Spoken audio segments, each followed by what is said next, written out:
حضور علیہ السلام نے فرمایا کہ ماں باپ کا بے ادب اور جو مجھ پر درود نہ پڑے اس کو دیدار نہیں ہو سکتا. یہ جو لفظ دیدار ہے، لفظ دیدار بعد میں ہے، پہلے اس کے ایک چیز انسان کے اندر پیدا ہوتی ہے. جب وہ پیدا ہوتی ہے پھر وہ پروان چڑھنا شروع ہو جاتی ہے. یاد رکھیے پوری دنیا میں کوئی بھی ایسی چیز نہیں جو چھوٹی سے بڑی نہ ہو. جاندار، ہماری نیکیاں بھی جاندار ہیں، ہمارے گناہ بھی جاندار ہیں.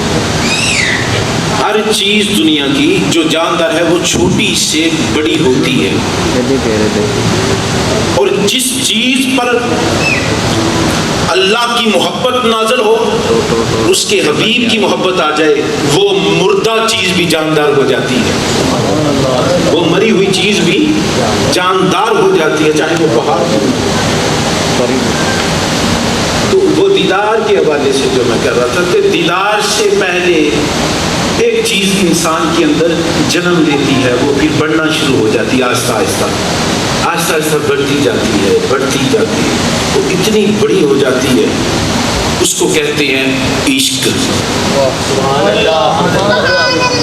جب بڑھ جاتی ہے پھر اس کو کہتے ہیں عشق. لیکن اس سے پہلے ایک چیز پیدا ہوتی ہے، وہ آہستہ آہستہ انسان کے اندر جنم لیتی ہے. پھر انسان اس کو محسوس کرتا ہے، مجھے کوئی چیز کھینچ رہی ہے. جیسے نوجوان گھر میں بیٹھتے ہیں تو باہر سے کوئی چیز کھینچتی ہے. نماز میں پڑھتے ہیں تو آپ کو موبائل کھینچ لیتا ہے. آپ کسی نیک کام میں بیٹھے ہوتے ہیں تو اکتاہٹ آپ کو کھینچ لیتی ہے. جس چیز کے ساتھ آپ کی محبت ہوتی ہے اس کی طرف آپ کھینچے چلے جاتے.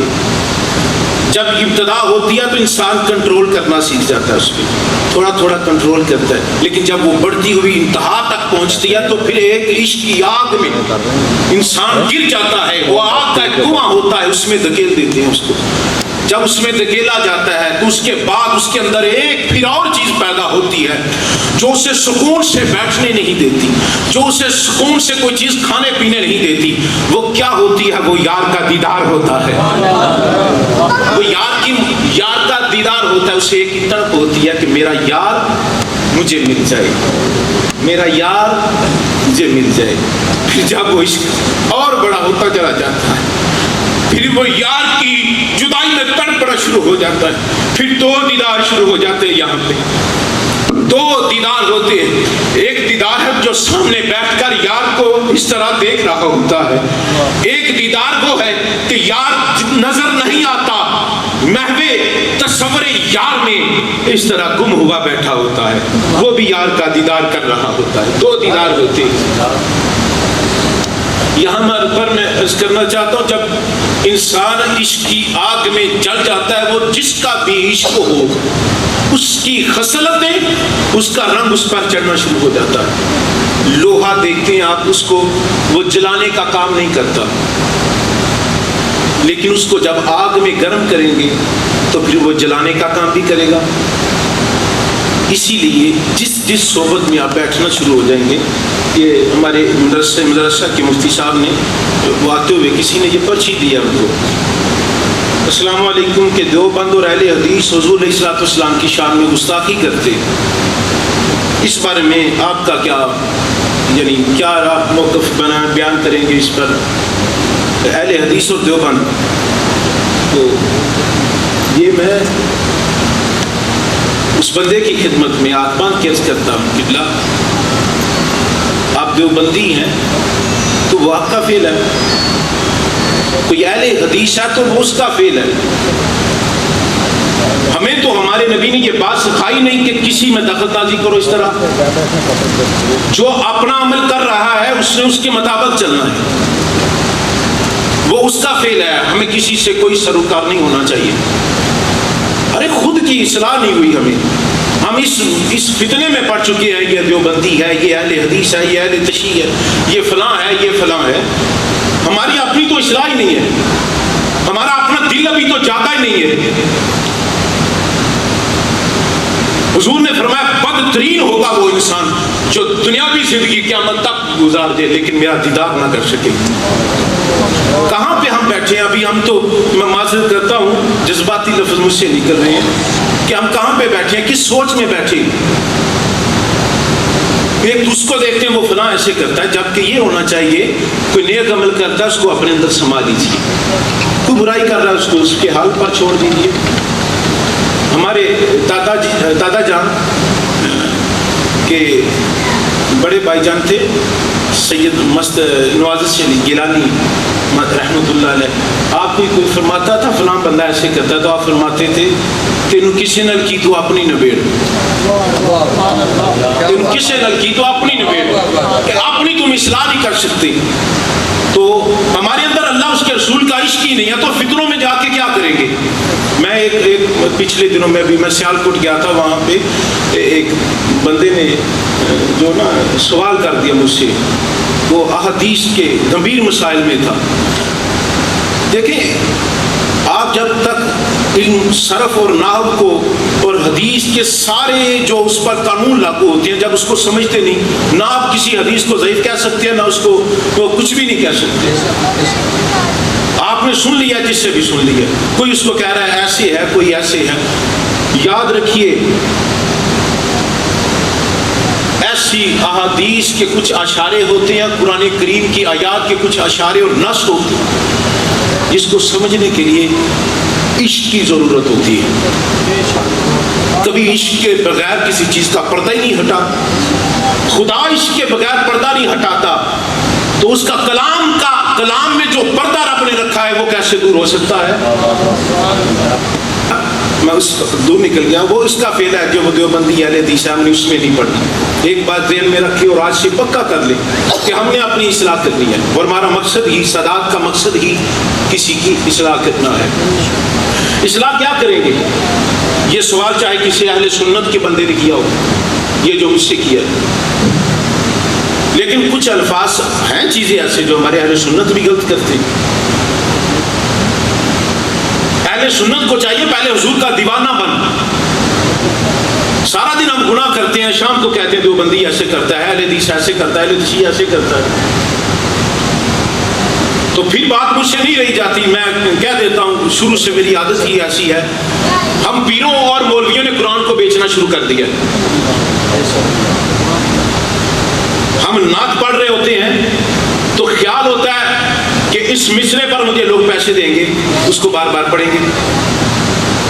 اس نعت کے مصرے کو بیچ دیا. مولوی تقریر کے لیے ابھی فون کرتے ہیں اس کو، میرے اکاؤنٹ میں 20,000 بھیج دیں، میرے اکاؤنٹ میں 30,000 بھیج دیں. تو پھر کیا ہوتا ہے، وہ اس نے بھی قرآن و حدیث کو بیچ دیا. اس نے پیر صاحب کے پاس گئے دعا لینے کے لیے. جب انسان دنیا میں تک کے یا پریشانی آتی ہے تو ہر چیز کی اللہ نے ایک نظام بنایا ہوا ہے اور اس کے لیے میں پیروں کی ضرورت پڑتی ہے. جس شعبے میں یاد رکھیے دنیا کا کوئی ایسا کام نہیں ہے آج تک اور قیامت تک نہیں ہے ابھی تک جس میں وسیلہ نہ ہو، چاہے وہ دنیا کا ہے، چاہے روحانیت کا ہے، چاہے دین کا ہے. کوئی کام آپ دنیا میں بھی کرتے ہیں وسیلے کے بغیر نہیں کر سکتے. ہر چیز میں آپ کو وسیلہ نظر آئے، جہاں جہاں پہنچیں گے وسیلہ آپ کے سامنے ہوگا، چاہے وہ دنیا کا لے لیں، دین کا لے لیں، روحانیت کا لے لیں.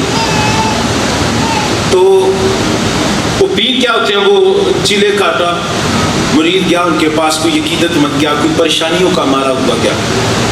تو اس سے جا کر کہا ٹھیک، اس نے کہا لاؤ 1,000 500 2,000 5,000.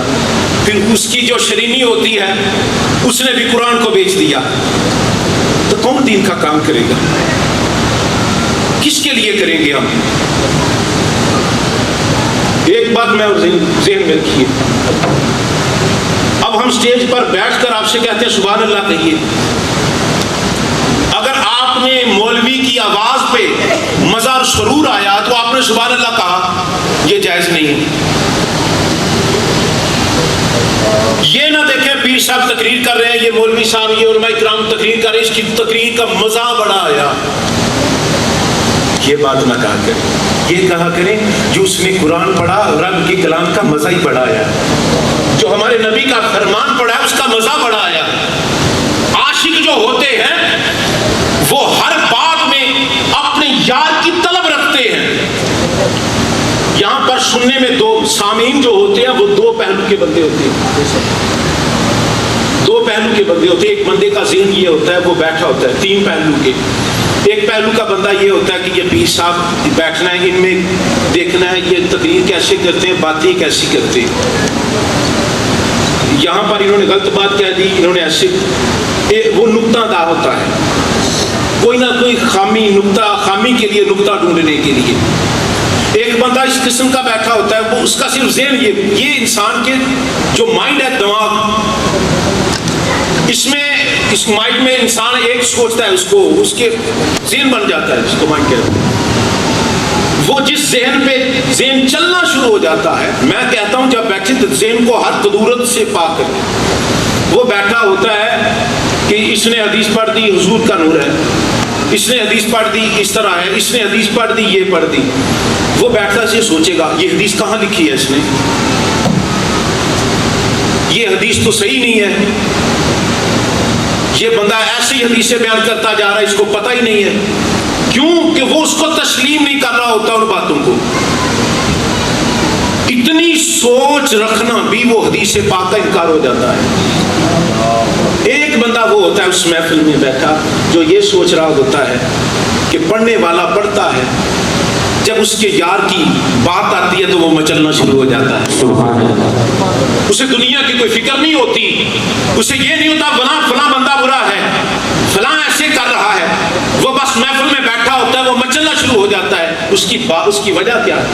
اس کی وجہ ایک ہی ہوتی ہے کہ اس کے یار کی بات ہو رہی ہے، اس کی یار کی گفتگو ہو رہی ہے، بس اس کے یار میں مچل جاتا ہے. کبھی دیکھا ہے آج تک چاہے دنیا میں کوئی عشق مجازی کرتا ہے یا عشق حقیقی کرتا ہے، کسی عاشق نے آج تک ایک نقطہ بھی نکالا ہو اس میں؟ بات اب چلے گی دیدار کے لیے. موسیٰ علیہ السلام جب کوہ طور پہاڑ پر گئے، عرض کیا اللہ میں تجھے دیکھنا چاہتا ہوں. میں اب اس کو مختصر کرنا چاہوں گا تو ٹائم بہت کم ہے. تو اللہ رب العزت کے انوار تجلیات کا جب ظہور ہوا، پہاڑ ریزہ ریزہ ہو گیا، لوگ جل کر راکھ ہو گئے اور حضرت موسیٰ علیہ السلام بے ہوش ہو گئے. آپ تھوڑا سا اگر سوچیں اس میں، نور جب رب کا نازل ہوتا ہے وہاں پر تو رحمتیں برس جاتی ہیں، وہاں پر تو بہار آ جاتی ہے، جہاں اللہ پاک اپنے حسن کی تجلی ڈالتا ہے وہاں پر تو خوشحالیاں اور بہاریں پیدا ہو جاتی ہیں. لیکن پہاڑ جل کر راکھ کیوں ہو گیا؟ بندے جل کر راکھ کیوں ہو گئے؟ یہ بڑا پیچیدہ مسئلہ ہے. حضرت موسیٰ علیہ السلام بے ہوش ہو گئے. وہ بے ہوش نہیں تھے، اس بے ہوش میں ایک ہوش تھا جو دیدار یار کر رہا تھا. حضرت موسیٰ علیہ السلام کو جب ہوش آیا تو اب عرض کی مولا میری خطاؤں کو معاف فرما، مجھے معاف فرما. اب آپ اٹھے اور آپ کے دل میں آیا، دیکھا کہ یہ لوگ جل کر راکھ ہو گئے ہیں، پہاڑ ریزہ ریزہ ہو گیا ہے. تو حضرت موسیٰ علیہ السلام اب چل دیے لوگوں کو اللہ کا دین بتانے کے لیے. اب گئے لوگوں کے پاس، ان کو جا کر کہنے اللہ کا پیغام سنانے لگے. جو بندہ آپ کے چہرے کے سامنے ہوتا، آپ کا دیدار کرتا، آنکھوں کی بینائی چلی جاتی، آنکھوں سے اندھا ہو جاتا. اب یہ نیا معاملہ تھا. اب آپ سمجھتے تھے کہ میرے چہرے مبارک سے جو انوار حسن الہی کی تجلیات کا ظہور ہوتا ہے وہ بندے دیکھنے کے قابل نہیں، ان کی آنکھوں میں اتنی پاور نہیں، طاقت نہیں. جب دیکھتے ہیں تو آنکھوں کی بینائی چلی جاتی. جو بندہ حضرت موسیٰ علیہ السلام کے چہرے کا دیدار کرتا، آنکھوں کی بینائی چلی جاتی. اور اس کی مولا میں کیا کروں، لوگوں کو میں تیرا دین بتانا ہے. رب نے فرمایا کہ پردہ ڈال دو. آپ نے اٹھایا اپنا کوئی پردہ، ایک کپڑا اٹھا کے اس طرح رکھ دیتے چہرے پر، یا چہرے پر ابھی کرتے تھے تو وہ کپڑا جل کر راکھ ہو جاتا. پھر کپڑا اور لیا، وہ رکھا اور وہ جل کر راکھ ہو گیا. پھر اور رکھا، جل کر راکھ ہو گیا، اور رکھا، جل کر راکھ ہو گیا. رب کی بارگاہ میں التجا کی، مولا اب میں کیا کروں؟ رب نے فرمایا موسیٰ جب کوہ طور پہاڑ پہ تھا تو، اور تیرے کندھے پر ایک کملی تھی، جی مولا کملی تھی، رب نے فرمایا اس کو کاٹ اور اس کا ایک ٹکڑا اپنے چہرے پر ڈال، یا اللہ پاک وہ بھی جل جائے گی۔ رب نے فرمایا نہیں، وہ جلے گی نہیں، اس نے کوہ طور پہاڑ پر تیرے ساتھ ساتھ اس کملی نے بھی میرے انوار تجلیات کا دیدار کیا ہے، سبحان اللہ، میرے انوار تجلیات کا دیدار کیا ہے۔ حضرت موسیٰ علیہ السلام نے اس کپڑے کو کاٹا، اپنے چہرے پر رکھ لیا، اب وہ جلی نہ، نسبت ملی اس کو، اب وہ جلی نہیں۔ تو حضرت موسیٰ علیہ السلام کا پیغام، تو یہ بات پہنچتی پہنچتی گھر تک پہنچی۔ حضرت موسیٰ علیہ السلام جب گھر تشریف لائے تو صفورہ بے تاب تھی کہ میرے سر کے تاج، میرے خامن آج اللہ کے انوار تجلیات کا دیدار کر کے آئے ہیں، اور جو جو دیکھتا ہے آنکھوں کی بینائی چلی جاتی ہے، میں نے بھی تکنا ہے ان کو۔ حضرت موسیٰ علیہ السلام اس پردہ حائل کیے ہوئے اب گھر آئے، نقاب کیا، گھر آئے تو صفورہ ملی، کہنے لگی آپ کی زوجہ تھی، تو میں تو بے تاب بیٹھی ہوں، میں بھی دیدار کرنا چاہتی ہوں۔ وہ دیدار کی لذت، پہلے عشق پیدا ہوتا ہے، پھر دیدار جو ہوتا ہے وہ اس کو مرنے پر کٹنے پر مجبور کر دیتا ہے۔ صفورہ کہنے لگی کہ میں نے بھی دیدار کرنا ہے۔ حضرت موسیٰ علیہ السلام نے فرمایا آنکھوں کی بینائی چلی جائے گی۔ صفورہ کہنے لگی پھر کیا ہوا، چلیں ایسے کرتی ہوں، ایک ہاتھ آنکھ پہ ہاتھ رکھ لیتی ہوں، ایک آنکھ سے دیدار کرتی ہوں، چلو ایک آنکھ بچ جائے گی، ایک بچ جائے گی، ایک کا نور چلا جائے گا، تو معاملہ طے ہوا۔ تو حضرت صفورہ ایک آنکھ پہ ہاتھ رکھا اس طرح دیدار کرنے کے لیے، ادھر حضرت موسیٰ علیہ السلام نے اپنے چہرہ مبارک سے نقاب ہٹایا، اب دیدار کیا، آنکھوں کی بینائی چلی گی، بے ہوش ہو کر زمین پر آ گئی۔ پھر جب ہوش آیا عرض کی میرے سر کے تاج، پردہ ہٹا لیجئے، میں اس دیدار کے لیے دوسری آنکھ کو بھی قربان کرنا چاہتی ہوں، مجھے سکون نہیں آ رہا، مجھے وہ مزہ نہیں آ رہا، میں اس دیدار کے انوار تجلیات الہی کے دیدار کو دوبارہ دیکھنا چاہتی ہوں، اس کے دیدار، اس کے انوار تجلیات کا دیدار دوبارہ کرنا چاہتی ہوں۔ خدا کے لیے میرا صبر ختم ہوتا جا رہا ہے، اس پردے کو ہٹائیے، میں نے پھر دوبارہ دیدار کرنا ہے، دوسری آنکھ بھی قربان کر دوں گا۔ نعرہ تکبیر، نعرہ رسالت، نعرہ حیدری، نعرہ حیدری۔ جیوے جیوے مرشد والے ہاتھوں کو بلند کر کے جیوے جیوے جیوے جیوے، دوسری آنکھ کو بھی قربان کر دوں گی۔ تو حضرت موسیٰ علیہ السلام نے نقاب ہٹایا، دیدار کیا، دوسری آنکھ بھی چلی گئی۔ اب محلے میں پتہ چلا تو لوگ اکٹھے ہونے لگے، بیبیاں جو تھیں، ہمسایہ تھی، عورتیں، وہ آن کی حضرت موسیٰ علیہ السلام کے پاس، آپ کی زوجہ کے پاس آ کر کہنے لگی تجھے بڑی پریشانی ہوگی کہ میں نے کیا کیا ہے کہ میری دونوں آنکھوں کی بینائی چلے گی۔ یہاں پر مولانا روم فرماتے ہیں کہ صفورہ کہنے لگی ہاں مجھے پریشانی ہے کہ میں نے دونوں آنکھوں کی بینائی چلے گی، اس بات پر پریشانی نہیں۔ وہ کہنے لگی مجھے پریشانی ہے کہ کاش میری 1,00,000 آنکھ ہوتی، ارے میری سہیلیوں، ارے میری دوستوں، اس کا مزہ اتنا تھا، اس دیدار الہی کے تجلیات کا سرور اتنا تھا، کاش میرے پاس 1,00,000 آنکھ ہوتی، میں باری باری اس چہرے کا دیدار کرتی اور ایک ایک آنکھ کر کے قربان کرتی چلی جاتی، سبحان اللہ، ایک ایک آنکھ قربان کرتی چلی جاتی۔ یہ ہے دیدار، یہ کوئی چھوٹی بات نہیں، یہ کوئی چھوٹی بات نہیں ہے، دیدار ہے۔